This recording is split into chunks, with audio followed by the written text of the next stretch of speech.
Jake Paul.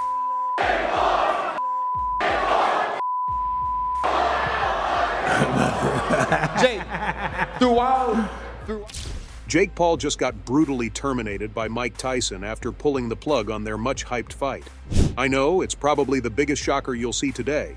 Might even make the front page of your morning paper. But why did it all go down like this? Well, it's simple. Tyson asked Jake to tweak a few rules for their fight. And instead of rolling with it, Jake threw a tantrum and called the whole thing off. Now, before you start thinking Tyson crossed the line, let's get one thing straight. Jake signed a contract that gave Tyson the power to make those changes. Sign the contract, big boy. Sign the contract. No problem. Saturday, July 20th. See you there, bud. So it's kind of hilarious that Jake's now flipping out over something he agreed to in the first place. And let's be honest, when you mess with Iron Mike, you're bound to get knocked out of the ring, literally and figuratively.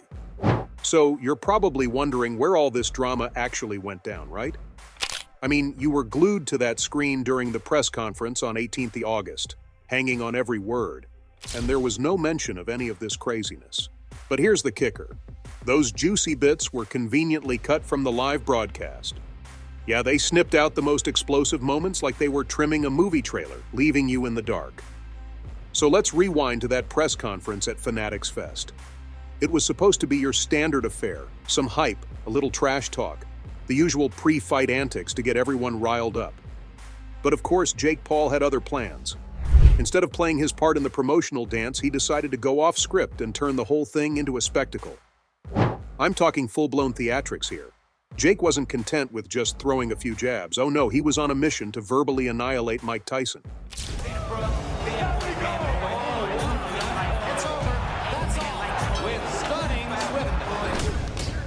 And he didn't hold back, not for a second. He went straight for Tyson's age, calling him washed up, as if that's something you say to a guy who's been a living legend since before Jake even learned to throw a punch. But he didn't stop there, because why would he? Jake had to take it up a notch by dragging Tyson's health issues into the mix, like some cocky kid who thinks he can knock down a giant just by running his mouth. It was clear as day. Jake wasn't just trying to sell tickets. He was going for Tyson's jugular, trying to break him mentally before they even set foot in the ring. But here's where Jake's big plan starts to backfire. See, he must have forgotten he was dealing with Mike freaking Tyson. The guy who made a career out of turning his opponents into human punching bags didn't even blink. While Jake was running his mouth like a kid who just discovered his first insult, Tyson just stood there, calm as a statue, soaking it all in. No comebacks, no flinching, just that ice-cold, unreadable expression that's made grown men wish they'd taken up a different sport. It was like Tyson was just letting Jake dig his own grave, tucking away every insult for later when he could respond with something a little more physical. Jake might have thought he was winning the battle of wits, but in reality, he was setting himself up for the knockout of a lifetime. Tyson's silence wasn't surrender. It was the quiet before a storm that Jake wasn't even close to ready for. Fight playing out. Very painfully. Now let's fast forward a bit. As Jake's rant kept rolling, you could feel the energy in the room shift. What started as a typical press event quickly turned into something way more intense. The audience could sense it too. Jake's over-the-top bravado was starting to show cracks. And then, with the tiniest of smirks, Tyson casually mentioned tweaking a few rules for the fight. No big show, no dramatic pause, just a simple, low-key statement that hit harder than anything Jake had managed to spit out all night. And here's where Jake really stepped in it. Running his mouth like that was the biggest mistake of his life. Maybe Tyson would have let it slide, but once those new rules came out of Tyson's mouth, they were set in stone, no going back. Getting in the ring with people with the same intention, but the actuality, no. Now I bet you're dying to know what exactly Tyson said that made Jake Paul's world start crumbling. So here's the first curveball Tyson threw. He introduced a knockout-only victory rule. That's right, folks. No more sneaky technical knockouts, no more hoping for a decision win. The only way to win? You've got to knock out your opponent, plain and simple. Now think about that for a second. This rule was basically designed for Tyson. The guy built his entire legacy on delivering that one punch that sends his opponent straight to dreamland. But Jake? Well, let's just say his boxing career has always had a bit of a cloud over it.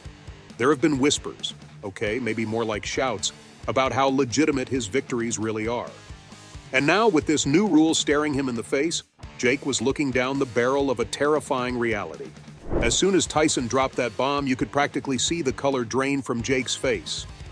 All that cocky swagger he'd been flaunting just started to crumble.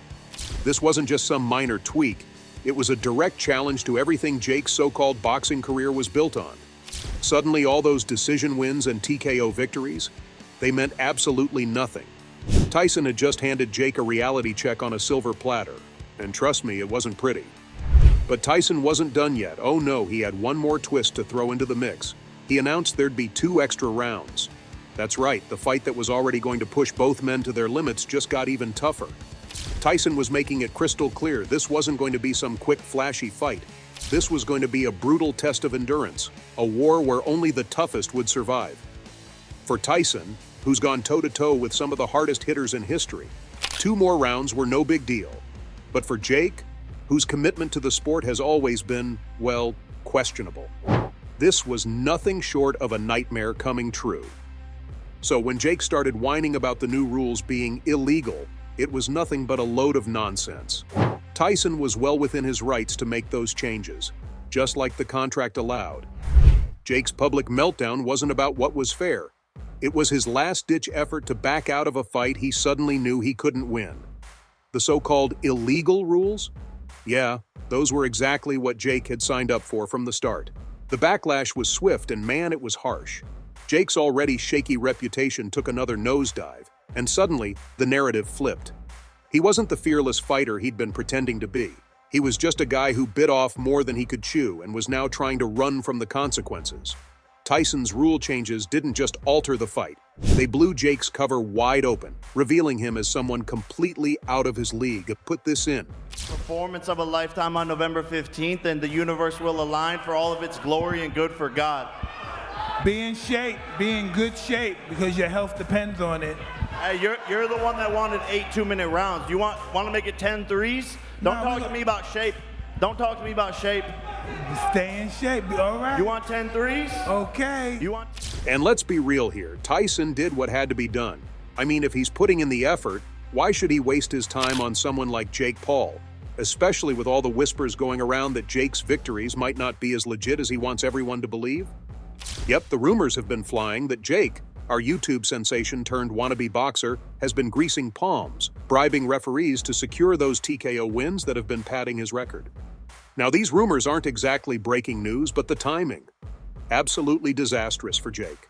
The press conference had already rattled him, and with all eyes on him, these rumors started to pick up some serious steam. Suddenly, people were going back and scrutinizing his past fights like never before, examining every decision, every TKO, with a fine-tooth comb. It wasn't just about whether Jake could stand a chance against Tyson anymore. Now, people were starting to wonder if Jake's whole career was nothing more than a house of cards ready to collapse. The idea that Jake might have been buying his way to victory hit the boxing world right in the gut. Boxing isn't just about the fame or the money, it's about proving yourself, about raw talent, grit, and being able to take a punch and keep on swinging. That's what Tyson has always stood for, even now. So when the whispers started that Jake, with all his flash and cash, might have been sidestepping all that hard work by slipping some cash to the referees, that was scandalous to say the least. As the rumors spread like wildfire, the foundation of Jake's career started to crumble right before everyone's eyes. And then, just when you think it couldn't get any worse, Jake goes and cancels the fight.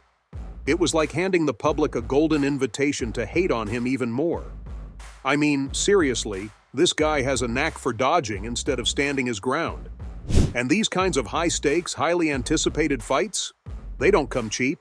A ton of money gets thrown into promotions and you can't just back out for no good reason. Think about it. Tyson didn't cancel even with all his health issues, so who does Jake think he is to pull the plug like that? But let's be real. Do you honestly believe Tyson's just going to let Jake walk away after all this? Not a chance. This drama is far from over.